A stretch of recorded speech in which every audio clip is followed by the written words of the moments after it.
Today we're going to talk about precipitation design, which I'll call, come on, there we go. All right, so we'll call this synthesizing design storms. So synthesis meaning you're kind of creating it from data, so it's not a real storm. And our learning objectives are as follows.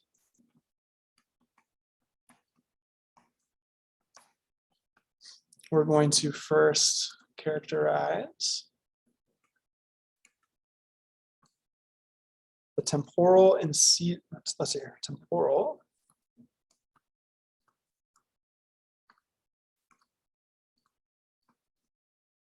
seasonal and aerial distribution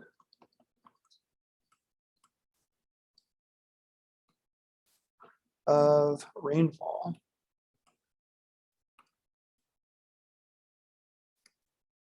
And then we will apply these concepts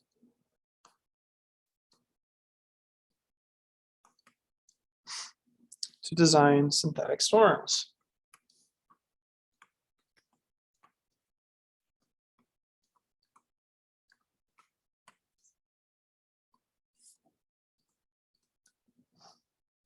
AKA hydrographs.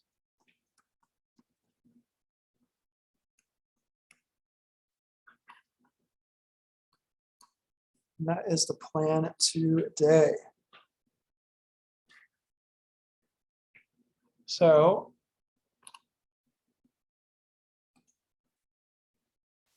first I'll run through the process here, kind of the steps that we'll take to do this, and then we'll get into each of these steps. All right, so we'll say synthesizing design storms.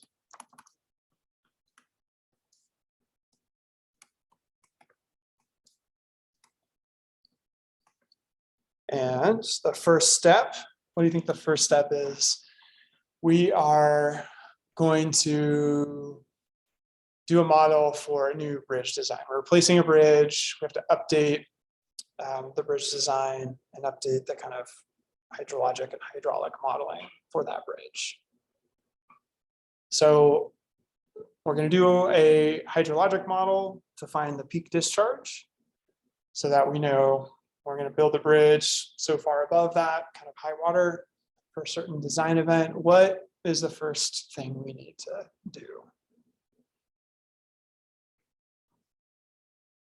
So for the model part, right, yeah, we'll delineate a watershed, but for the rainfall part, what's the first kind of design consideration or question we would answer?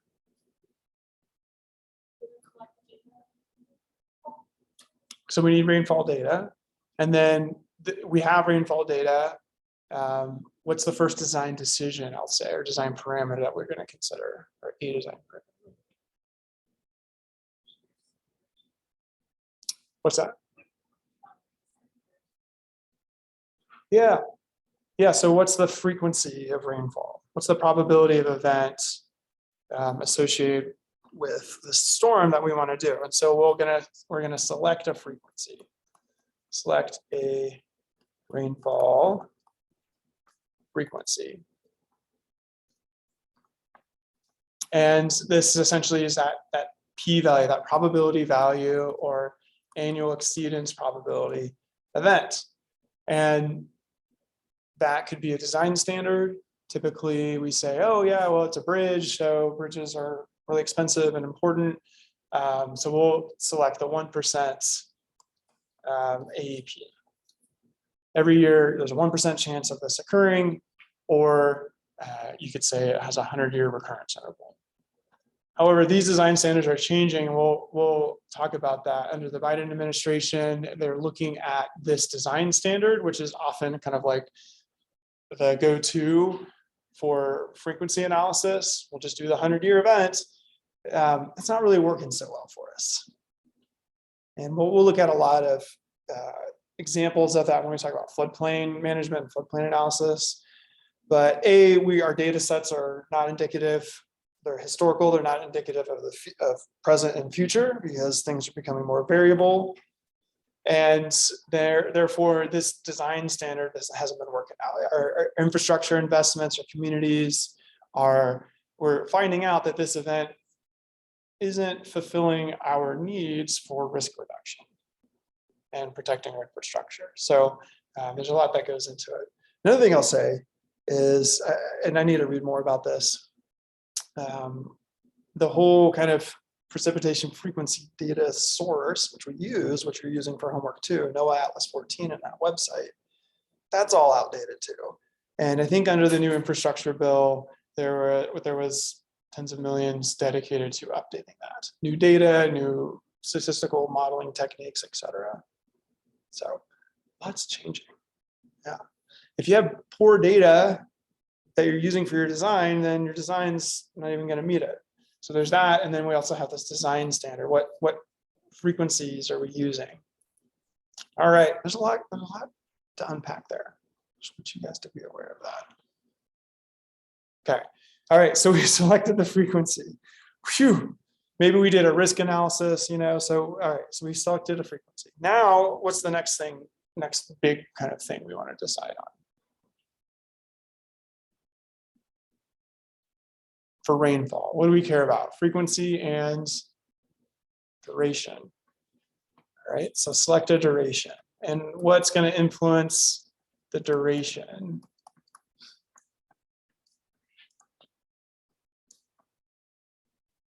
Well, it kind of just depends on the type of thing. So a shorter duration is typically going to be a more intense storm event. A longer duration, less intense, but more depth or volume. And so really, what are we designing? Are we designing culverts to remove the first inch of precipitation, so some shorter, more intense storm event that would flood a road or flood a culvert, or a longer duration storm? And so this might be 24 hours all the way up to 7 days, where these could influence reservoirs and flooding at a huge, larger watershed scale. So it kind of depends. This could be 15 minutes up to say 6 hours, and these are arbitrary designations. Sometimes we have 10 hours, 24 hours, up to many days. So it really just depends on your guidelines, and we'll look at guidelines a little bit later when it comes to kind of urban hydrology. What do they tell you? What does the city or county tell you? Or maybe you try different things to see what is the influence on peak discharge. So for your particular watershed, you might get a bigger peak discharge for a shorter duration versus a longer duration. And we'll do that sensitivity analysis in our modeling exercise. All right, the next step is going to be point to area depth reduction. And we talked about that last week, where you have your, let's see here, area, and you have percent of point depth. And so for different duration storm events, this would be a long duration, and this would be short. So shorter events are, I think that's right. Anyway, we'll look at that in a little bit more detail. But we'll look at how events, depending on their duration, the total rainfall over your watershed reduces as a percent of what you measure on a rainfall gauge, which is a point estimate. Simply because these storm events aren't uniformly distributed across your whole watershed. All right, and then we'll finally, we'll reduce our depth for our whole watershed. We'll do a temporal distribution. How does that rainfall fall over time? And so this is basically a time series.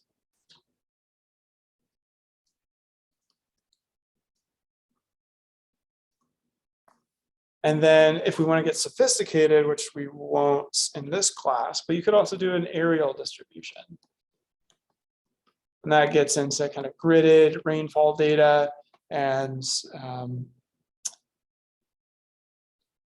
thinking about how our rainfall depths could change for different parts of our watershed. And remember when we talked about precipitation processes, why would the rainfall depth or intensity change for different parts of your watershed? Someone, I think you had that.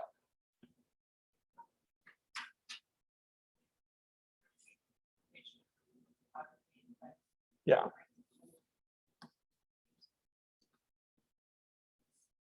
Yep. Topographic effects, storm tracks.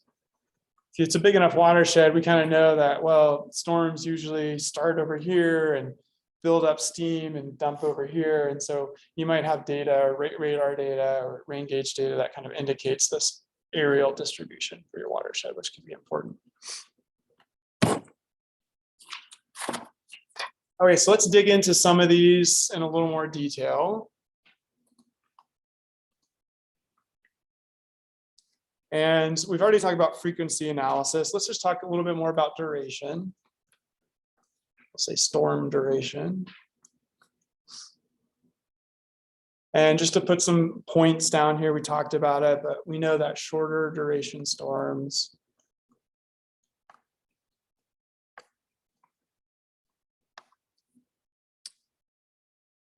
are typically more intense and also more influential for smaller basins. And what's a small basin? Well, you might have to play around with that, but maybe we could say less than 10 square miles or a mile or something like that. Now, why is that? Why are shorter duration storms more influential in smaller basins versus a larger basin? So if we have, say, a 1 mile square drainage area versus a 100 mile square drainage area, and we think about 2-hour storm event, why would it be more influential, meaning elicit a bigger response in a smaller basin versus a larger basin?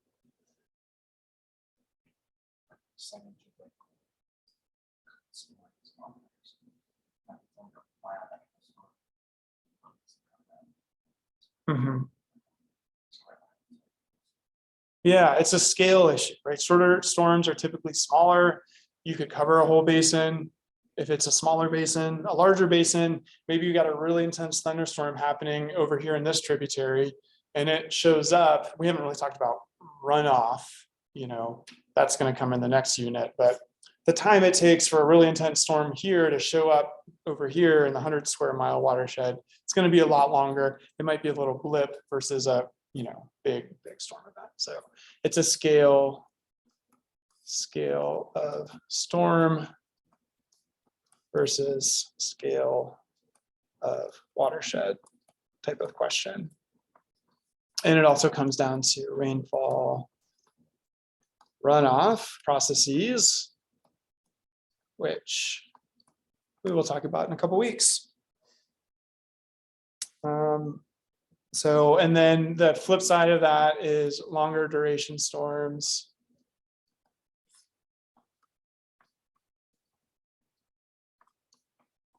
are more influential for larger watersheds.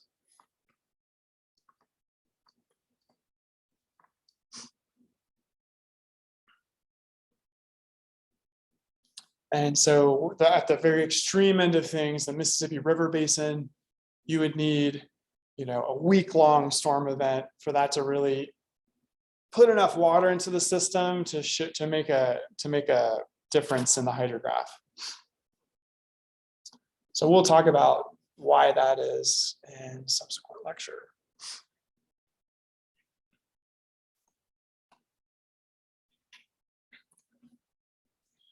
All right, the next thing I want to talk about is the point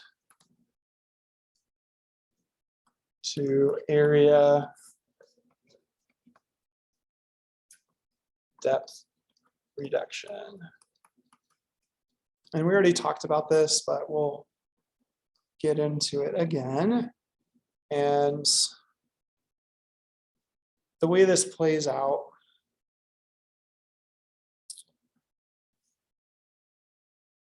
is we've got these curves.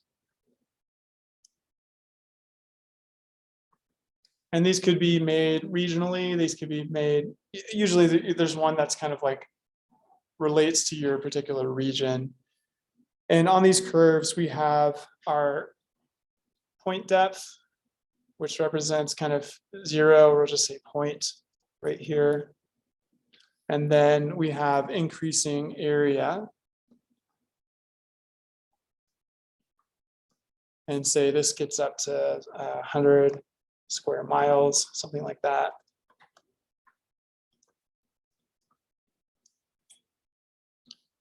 And then as we go, we have on the y-axis, we have percent. What is going on? Is my battery draining here? I need to plug this thing in.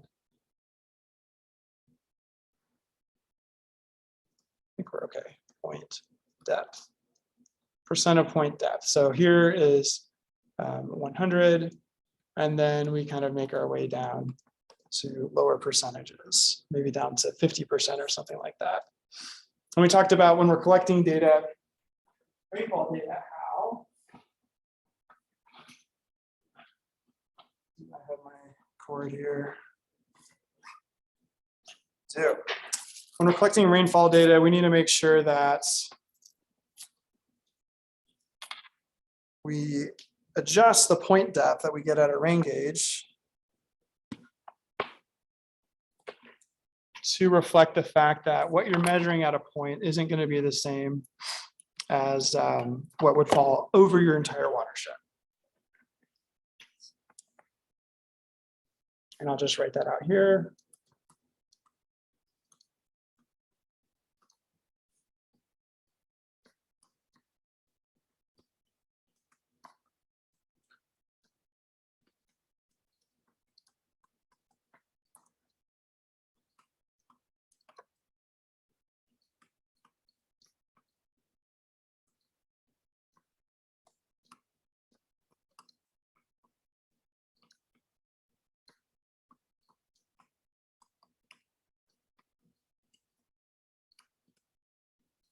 All right.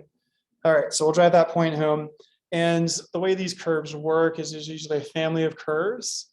And so we're going to have kind of one that drops off pretty precipitously, and that's going to be our shorter duration storm. So we'll say that's like a 30-minute duration storm. And then we'll have one that doesn't drop off a whole lot, just a little bit, and that would be like a 24-hour duration storm. And then, of course, we've got intermediate types of curves that flatten out as you get bigger. So 1 hour, 6 hours, something like that. You would obviously have the whole suite of duration events. And these curves can be made from a number of things. You could have a distribution of gauges. You could have radar data that helps you synthesize these curves. And so we've got our point rain gauge, and then we've got an estimate of how much fell over the whole watershed. And we've got different storm events. And so, you could kind of envision the data set you would need to create these curves. And so we have our longer duration storm events. Why don't they drop off as precipitously as a shorter duration event as we increase our drainage area? What's going on there?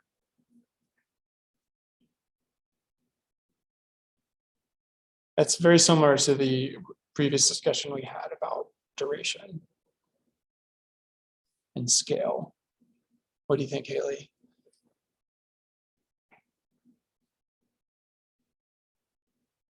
So we've got a long, day-long storm event.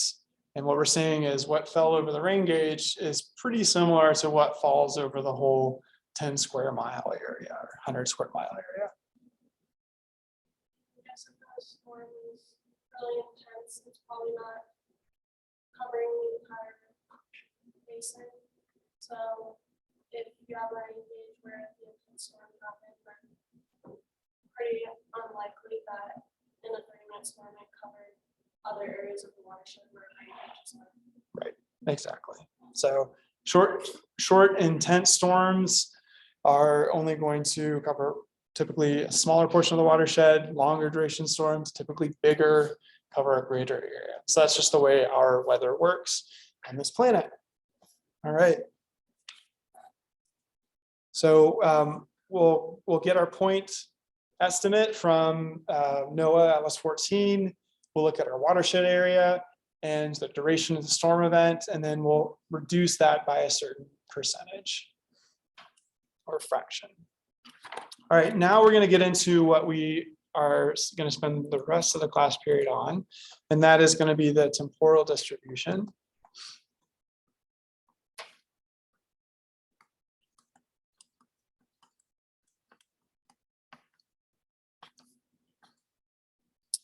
And essentially what we want is we're going to convert a depth into a time series, also known as a hydrograph.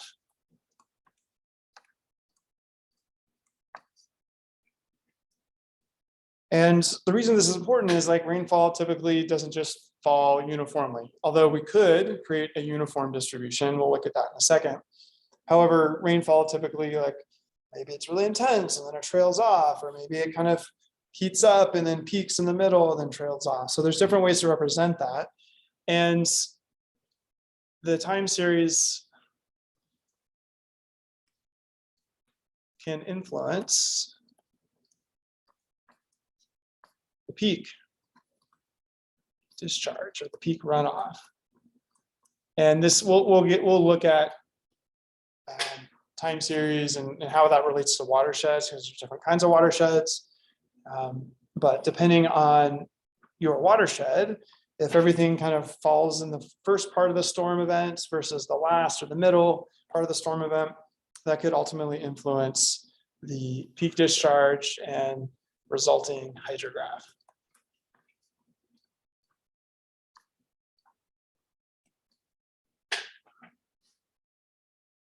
So the first type of temporal distribution that we'll talk about is just a uniform distribution.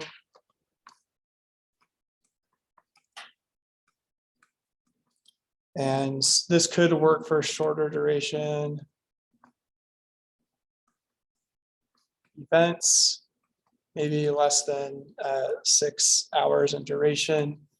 And you've seen the uniform distribution probability. Here it is. We'll say, in this case, we'll say intensity. So that's just another representation. This would be inches per hour. And maybe up to 6 hours. Actually, I'll do that as time. We'll make that a T. And so we just have a uniform distribution up to whatever our duration is, time T. And so with intensity, with these units, if we do I times T, we get depth.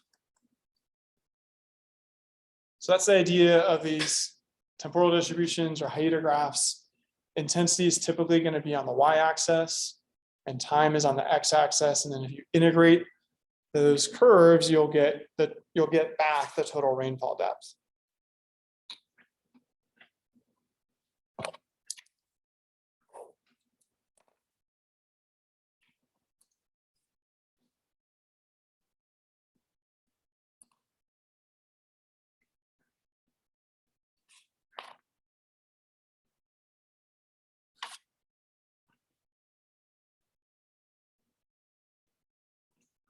All right, the next one we'll do is the, let's see here. We're just going to call it temporal distribution.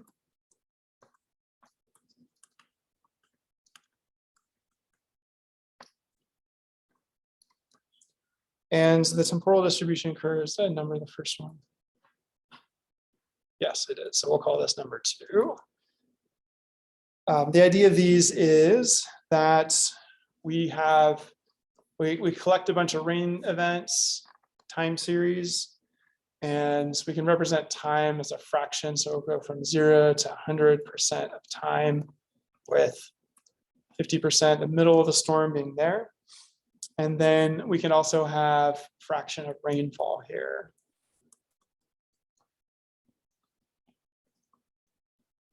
Or percent of rainfall. We'll just do 1, 0.5, that kind of thing.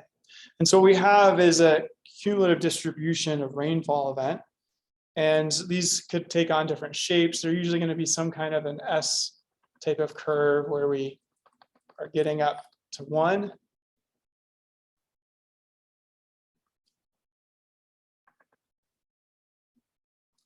Or 100% of rainfall. And you can think of these as saying, okay, well, when does my rain fall here? We have most falls early. This would be kind of peaks in the middle, and this would be peaks late.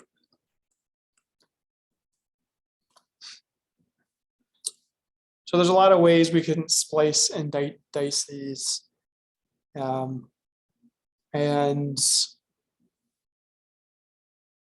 we'll look at some examples of this. So we'll look at the what's called the SCS, so Soil Conservation Service.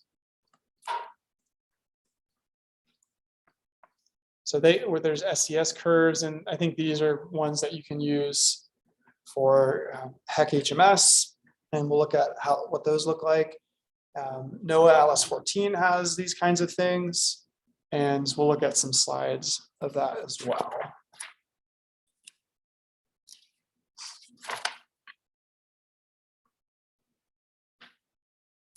All right, and then the last one that we'll talk about is the alternate block method.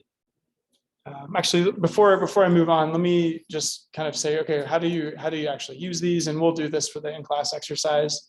What you do is you say, okay, I've got my duration, I've got my depth. So I know what one is based on my depth, right? My duration, okay, I can scale that based on cumulative time. And so you can scale depth and time with these curves. And you're going to distribute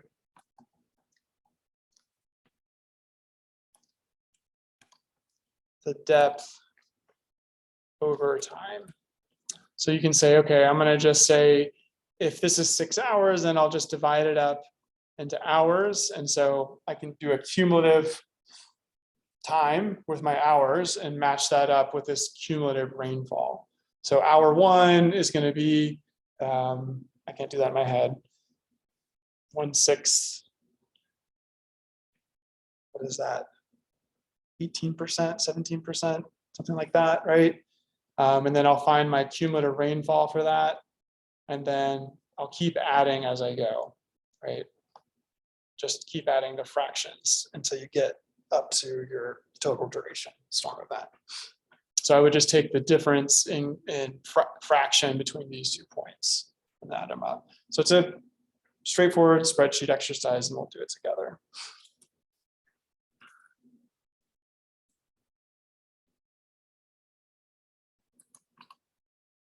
All right, the last one we'll talk about, and then we'll do this together, is called the alternate block method. This is the one that's kind of most synthetic because it's not really based on anything, but it's just a way to divide a storm event up and allocate it over time. So what this method does, I'll just introduce it and then we'll actually do it together, is it uses the IDF curve, so intensity, duration, frequency curve, to combine storm events of different durations and intensities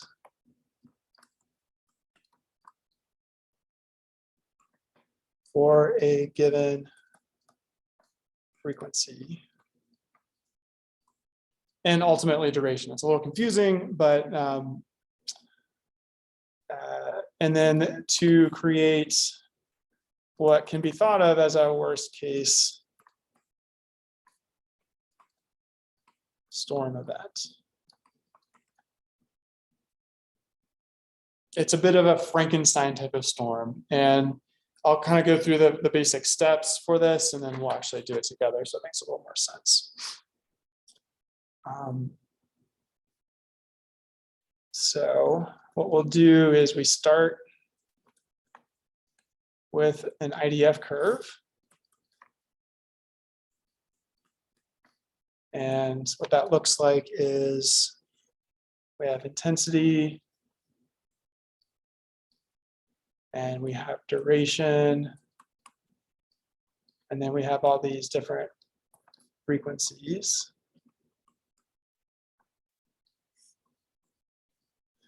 And this curve is often summarized as I is equal to these parameters, t, or sorry, some parameter c, time of the duration to the e plus f.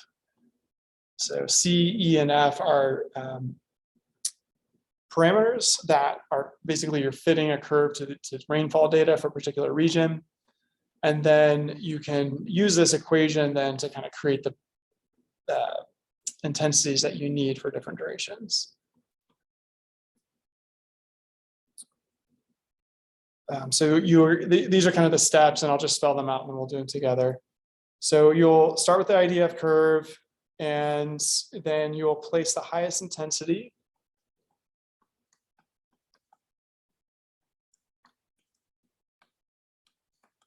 Which is typically the shortest duration. So your highest intensity is going to be over here.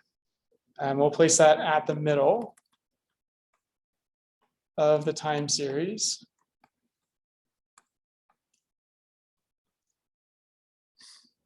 And then you're going to alternate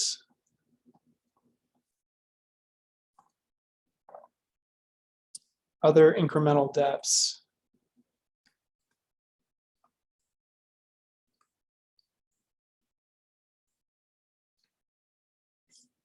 around the center.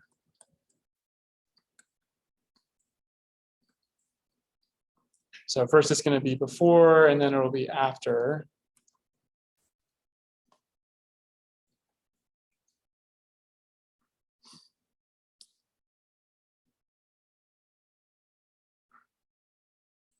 And so what you end up with is a Haida graph that looks something like this, where we have time and we have intensity.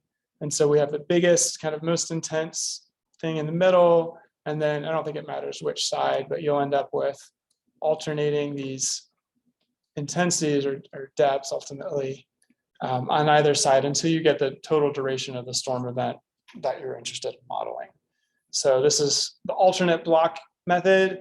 What you end up with, if you scale it appropriately, you'll end up with the depth that you need based on your design frequency and area reduction method.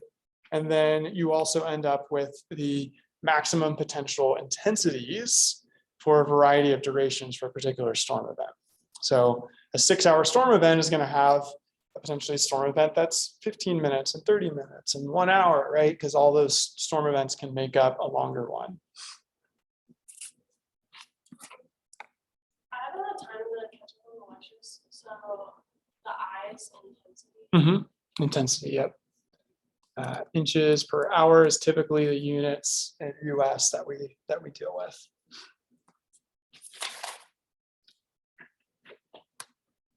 Okay, so that is our intro to synthetic storm design.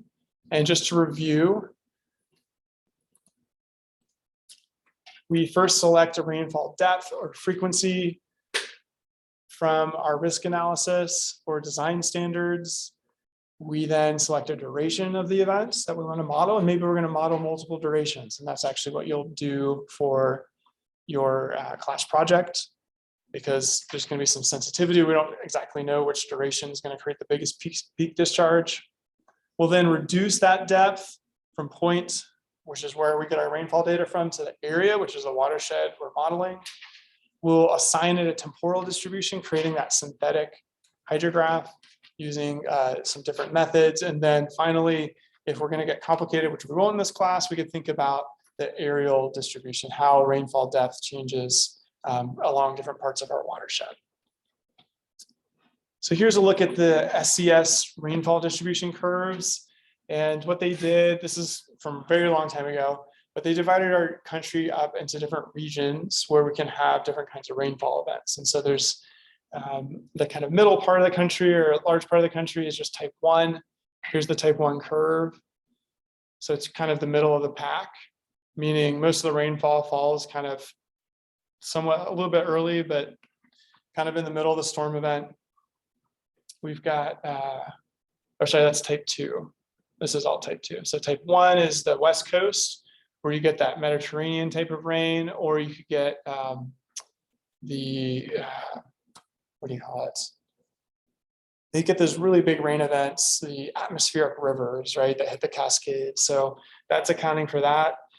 Then we get, of course, hurricane rainfall events for these regions. And so that's a different kind of storm distribution. So you got a region, and then you've got the temporal distribution, fraction of total rainfall over time. I wanted to spend just a couple minutes, and then we'll do the in-class activity together. Just a couple minutes on seasonality of rainfall, duration, as a function of duration. And so what we're seeing here is a lot of information embedded in this, but what it's showing is the different colors represent the different exceedance probabilities, so different frequency storm events. So this is, the green is going to be the 50%, so 2-year event. The red down here is going to be the 1% event. And it's showing when, if we have these events, so in this case, a 60-minute event, so 1-hour event, and then different frequencies of that. So we have the really common ones that happen once every other year, or 50% chance in a year, and then we have the really infrequent ones. And what time of year do we expect these really intense infrequent events, so the 1% event, and where do we expect the more frequent events? And so we can see that in the months of July and August is where we expect to see the more common events. So that 2 inches that we got downtown this summer, if you missed that, a fairly common event, I don't know what the frequency of that was, maybe it was a 1 and 2 year event or 1 and 5 year event. And that's going to happen with our monsoons in the summertime. And then you see the really intense ones, the 50-year event or the 100-year event, those are mostly going to fall either in August or September, maybe July. And so the seasonality of that could be a little bit different depending on the frequency. Here's what it looks like for a 24-hour event. Now you've got a larger probability of seeing a longer duration events in the spring, early spring, and then later in the fall. And then you can see that the really infrequent events are going to happen potentially in June all the way up through August. So a little bit of a different seasonality there, depending on the frequency of the event. So a lot of kind of layers there, but seasonality is going to be, oh, this is the Front Range, sorry. So Front Range and then Mesa County, a little bit different. So you can see the seasonality of our events in Mesa County are tilted towards July and August, versus on the Front Range, you could get something a little bit earlier in the season. And for our longer duration storm events, it's kind of slowly builds up all the way through October, where you could be seeing these rainfall events. So longer duration events are going to be kind of skewed more towards our late summer, early fall. Shorter duration events, pretty much only going to see that in July and August. All right, so we'll talk about these temporal distributions, and I want to just introduce the concept because there's a lot of layers to unpack here. And I'll be giving you these data. You've got, okay, so this is for just a 6-hour duration storm event. and it's showing cumulative rainfall on the y-axis. And then we've got these quartiles. And so what they did is they broke all of the 6-hour duration storm events. And they said, okay, where do we have the majority of rain falling in the first quartile of time? And we'll go to the next one. The second quartile of time. So the second quarter, third quarter, fourth quarter. And we'll take all those storms and then we'll find the kind of the median distribution for that. So that's what this first quartile represents. It says, okay, all the storms in which most of the rainfall fell in the first quarter, this is the median time distribution for that. And then here's the same for the second, third, and fourth. So that's the definition of this. So when you look at these, I want you to be able to interpret them. There's going to be one more layer to that we'll look at in a second. All right, so for our in-class assignments, we're going to translate one of these time distributions into a hydrograph, and then we'll also do the alternate block method. So here's what it looks like if we were to take a temporal distribution, and there's different types of storms, and we're going to divide it up over time into 30-minute increments here. And we've got two different storm events. One is where most of the rainfall falls early, and one is where it kind of falls a little bit later. And then here's that alternate block method, where we take a intensity, duration, frequency curve, and then we're going to essentially assign that to different slots. So we've got the most intense rainfall falling in the middle, then we go a little bit, we go to the next time interval after, before, until we fill out that whole duration that we're interested in.